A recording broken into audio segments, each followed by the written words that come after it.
안녕하세요. 미애러니입니다. 원래 제가 이 영상을 만들어 보려고 한 건 그 가정폭력으로 이혼 소송을 시작을 하면서 기존에 그분과 함께 하던 뭐 사업체고 뭐고 애를 데리고 나오면서 이혼하면 애라 뭐 해 먹고 사나 진짜 막 가슴이 답답하도록 고민을 했던 데서 시작이 되었는데 주변에서 이런 저한테 의외로 난 회사 그만두면 뭐 해 먹고 살까 하는 질문을 많이 하시는 거예요. 그래서 지금 딴 사람도 아니고 혼자 애 키우는 저한테 물어보시는 거예요. 그랬더니 나 한 사람 건사하며 살기도 힘든 세상에서 너는 혼자 애까지 키우면서 살고 있으니까 왠지 네가 그걸 더 잘 알 것 같아서 물어보게 됐어라고 하시더라고요. 이제는 뭐 사업을 하든 회사를 다니든 저처럼 영업을 하든 뭐 농사를 짓든 평생 직장의 개념이 거의 다 사라졌잖아요. 기본적으로 일을 뭐 최소 2개 이상씩 하시는 분들도 많으시고, 근데 그런데도 불구하고 사람은 이렇게 안정을 추구하는 동물인지라 나는 과연 이 회사를 언제까지 다닐 수 있으려나, 이 일은 대체 언제까지 할 수 있으려나 매일 막 머리가 터지게 고민을 합니다. 거기다 책까지 읽어보잖아요. 그러면 이렇게 막 다음 달 소득을 걱정하고 몇 달만 일을 하지 않아도 가정 경제가 막 흔들리는 사람들이 가장 밑바닥 계층이니까 빨리 이 계층을 탈피해야 한다고 막 그래요. 그러니까 막 더 속상하고 막 자존감이 막 바닥을 쳐요. 근데 또 그 와중에 주변에 잘 살고 있다고 생각한 사람들이 갑자기 망하거나 막 실직을 해버리면 막 그 불안감이 가중됩니다. 그럼 갑자기 다 정리하고 떠나고 싶어져요. 지금 내가 서울에서 회사를 다니던 중이었다면 서울이 아닌 시골로 가서 아예 아무도 모르는 곳에서 새롭게 더 늦지 않게 내 미래에 대한 도전을 막 하고 싶고, 또 그 생각에 꽂히고 나면 내 주변의 모든 게 만약 내가 뭐 귀농귀촌을 염두에 뒀다면 그게 막 내 운명이라는 것처럼 계속 귀농귀촌이랑 관련된 이야기하고 광고들이 나를 막 덮쳐요. 그러니까 회사를 가면 이것도 싫고 저것도 싫고 그냥 막 다 못해 먹겠는 기분밖에 안 나는데 아직 다른 걸 해볼 엄두도 바로 안 나고, 그렇다고 해서 별로인 회사를 계속 다니는 것도 아닌 것 같고, 또 과소비도 안 하는데 맞벌이임에도 불구하고 대출금이랑 공과금이랑 막 내고 나면 마이너스인 통장을 보면 애가 학년이 올라갔다고 학원비 인상 문자가 오는 것도 막 스트레스예요. 저는 보험 설계사잖아요. 나름 시험도 보는 특수 고용직입니다. 저도 손해보험, 생명보험 다 시험을 보고 자격증을 취득을 했어요. 근데 막상 공부한다고 하잖아요. 그 외울 내용이 생각보다 엄청 많아요. 근데 주변에 보면 어때요? 집집마다 가족 중에 설계사가 한 명도 없는 집안이 하나도 없어요. 회사도 마찬가지입니다. 이 회사에 들어오기 위해서 우리는 대학 때부터 어땠어요? 토익에 HSK, 봉사, 뭐 자격증, 면접 스터디까지 그 스펙을 쌓기 위해서 안 해본 게 없는데도 막상 꿈에 그리던 거 입사를 하면 나를 대체할 인력이 너무 많아요. 근데 지금까지 내 모든 시간은 그 스펙을 맞추는 데에만 집중이 되었기 때문에 막상 이 회사를 그만두면 뭘 해먹고 살아야 할지 막 막막해집니다. 저도 보험 설계사가 경력이 처음이자 끝이 아니에요. 나름 괜찮은 회사들에서 한 13년 정도의 경력을 쌓았었고 사업 경력도 한 7년 정도 되는데 강제 명퇴를 당한 것 마냥 어린 아이와 함께 이혼이라는 그 수순을 밟고 나니까 그 20년의 제 커리어가 공중에 그냥 붕 뜨더라고요. 그리고 지금은 제가 예전에 어떻게 살았는지는 하나도 남지 않았어요. 그냥 보험 설계사라는 현재만 남은 거죠. 처음에 그랬어요. 주변을 봐도 다들 기존의 그 무언가를 살린 분들이 많았거든요. 예를 들어 쥐땡에 다니셨던 분은 어머니가 도배로 돈을 잘 버시던 분이셨어서 그분도 기존 업무를 살려가지고 회사를 그만두고 나와서 인테리어 업체를 시작을 하시더라고요. 그래서 어머니는 도배를 하시고 본인 인테리어를 하시고 그렇게 가족 사업으로 완전히 사업체를 키우시는데 저는 정말 아무것도 살릴 수가 없는 거예요. 그러니까 나 혼자 하면 막말로 막 영국 가서 하우스 쉐어링이라도 하면서 감작 깎아서 돈 벌면서라도 인생에 뭐 새로운 도전을 해볼 수 있다 치던데, 현실은 뭐 한시면 집에 돌아오는 어린애가 있으니까 그 애를 막 들쳐고 가서 감자를 깎을 수는 없는 노릇이잖아요. 제가 막 해외에 거주했을 때 가장 부러웠던 분들이 웹 디자인을 하시던 분들이었는데, 웹디는 감각만 있으면 현지에서 바로 혹시 취업이 되지 않더라도 한인 사회에서 이렇게 아름아름 소개만 받아도 일감이 끊이질 않더라고요.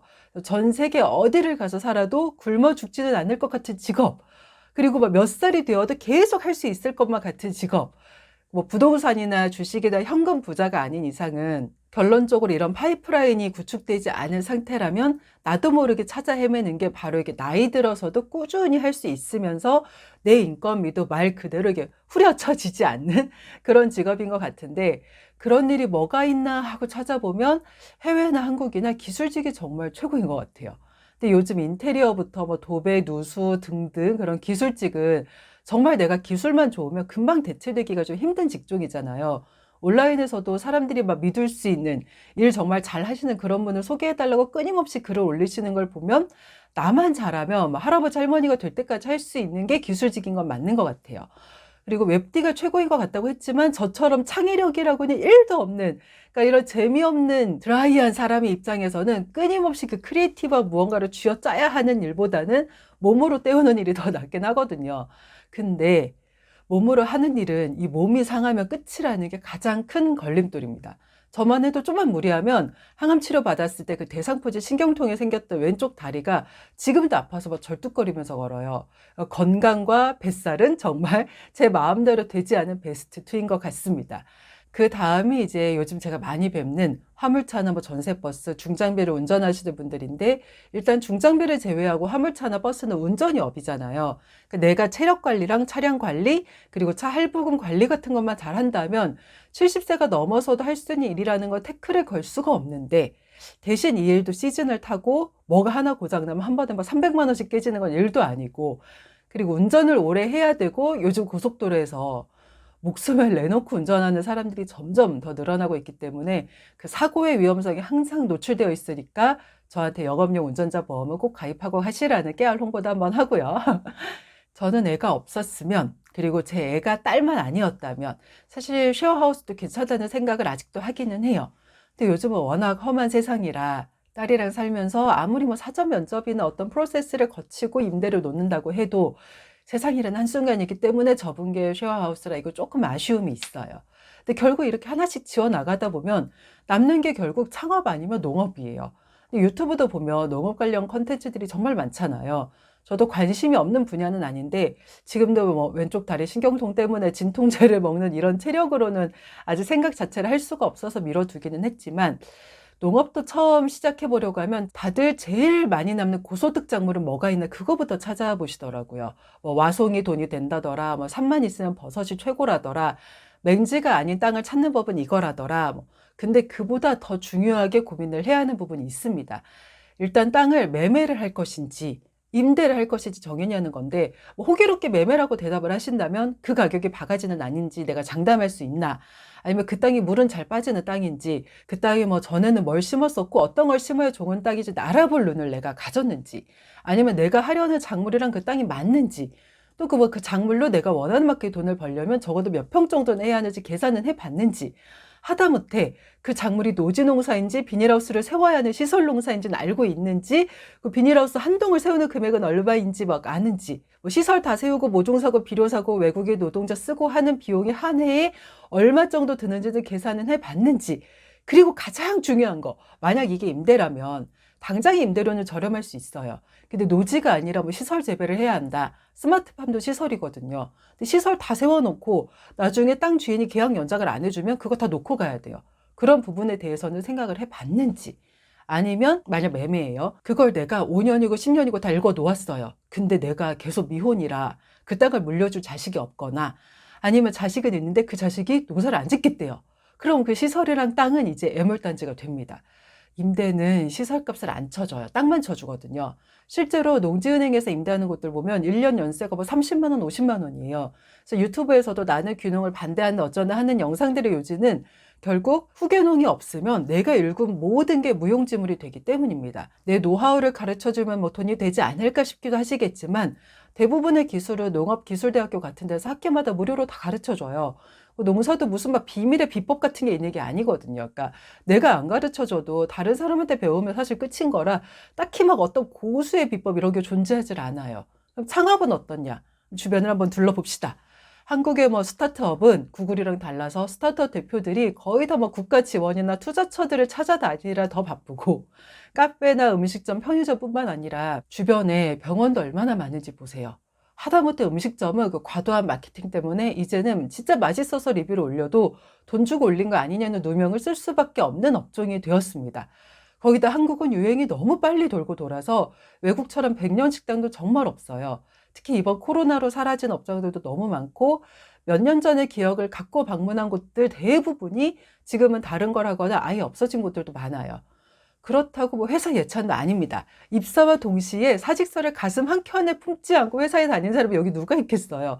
이 회사에 정신 나간 사람이 한 명이라도 있지 않으면 내가 바로 그 정신 나간 사람이라는 말이 있는 것처럼 정말 그 다양한 인간 군상에 강제 적응을 해야 하는 게 회사 생활이고, 그 작은 사회에서도 또 어떻게든 치고 올라가겠다고 사대 정치를 하고 있는 사람들을 보면 천년의 열정도 식어버리게도 회사 생활이잖아요. 그러니까 결국 오래오래 어떤 일을 하려면 당장 내가 행복하고 어쩌고 하는 일보다는 길게 봤을 때 최대한 내 체력을 깎아먹지 않은 일이어야 하는데, 조물주 아래 건물주란 임대업도 제가 보험 설계사를 하면서 화재보험 고객분들을 많이 보유를 하고 있는데, 그분들도 고충이 진짜 많으세요.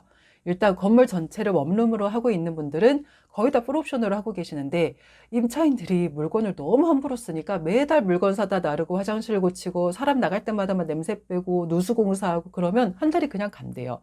자동차도 그렇지만 건물도 조금만 관리를 소홀히 하면 노후되는 거 진짜 순식간이거든요. 그래서 이렇게 쭉 따져 나가다 보면 답이 없습니다. 사실 할 만한 게 아예 없어요. 그러니까 뭘 해도 단점이라기보다는 위험 요소가 너무 극명하니까 이 나이에 그런 위험 부담까지 하는 생각이 자꾸 들어요.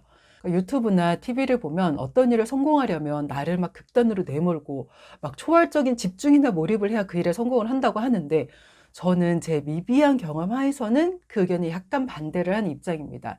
저는 정신건강의 중요성을 꽤 강조하는 사람이라 미혼인지 기혼인지를 떠나서 사람이 살면서 최대한 인생의 멘붕은 덜 겪을 수 있으면 덜 겪고 살아가자는 타입이거든요. 그러니까 굳이 고생길을 자처해서 남는 건 병원 약밖에 없는 경우가 정말 많아요.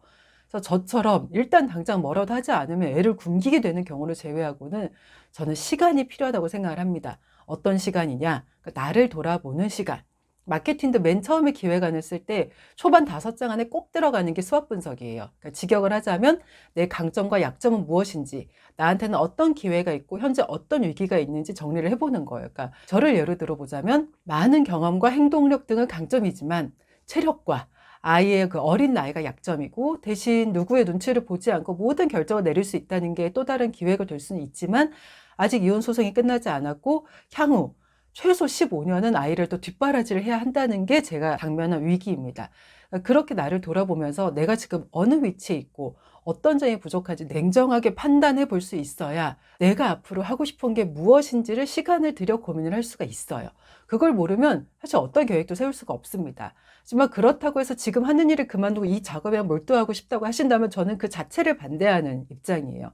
그러니까 많은 부자들이 현재 당신이 있는 곳에서 먼저 1등을 해봐라라고 하는 이유가 있어요. 그러니까 지금 하는 일을 접고 다른 일을 시작하면 막 성공 가도를 달릴 것 같은 느낌이 막 들잖아요. 엔돌핀이 막 치솟은 상태니까.